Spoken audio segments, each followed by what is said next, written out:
जय श्री कृष्णा। राधे राधे। श्रीमद् भगवत गीता के द्वितीय अध्याय का 25वां श्लोक। अव्यक्तः अयम अचिंतन्य अयम अविकार्य अयम उच्यते तस्मात् अवम विदित्वा एनम न अनुशोचितुम अर्हसि। यह आत्मा अव्यक्त, अकल्पनीय तथा अपरिवर्तनीय कही जाती है।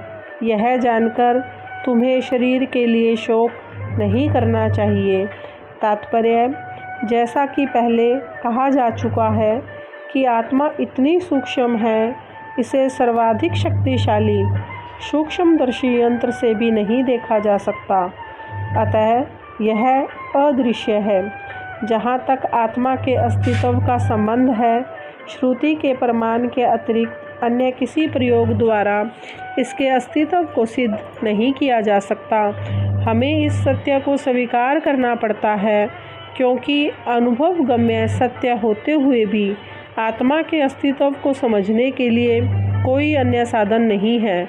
हमें अनेक बातें केवल उच्च प्रमाणों के आधार पर माननी पड़ती है। कोई भी अपनी माता के आधार पर अपने पिता के अस्तित्व को अस्वीकार नहीं कर सकता। पिता के स्वरूप को जानने का साधन या एकमात्र प्रमाण माता है।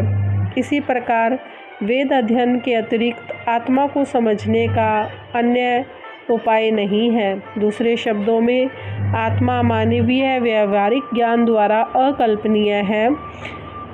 आत्मा चेतन है और चेतन है। वेदों के इस कथन को हमें स्वीकार करना होगा। आत्मा में शरीर जैसे परिवर्तन नहीं होते। मूलतः अविकारी रहते हुए आत्मा अनंत परमात्मा की तुलना में अनुरूप है।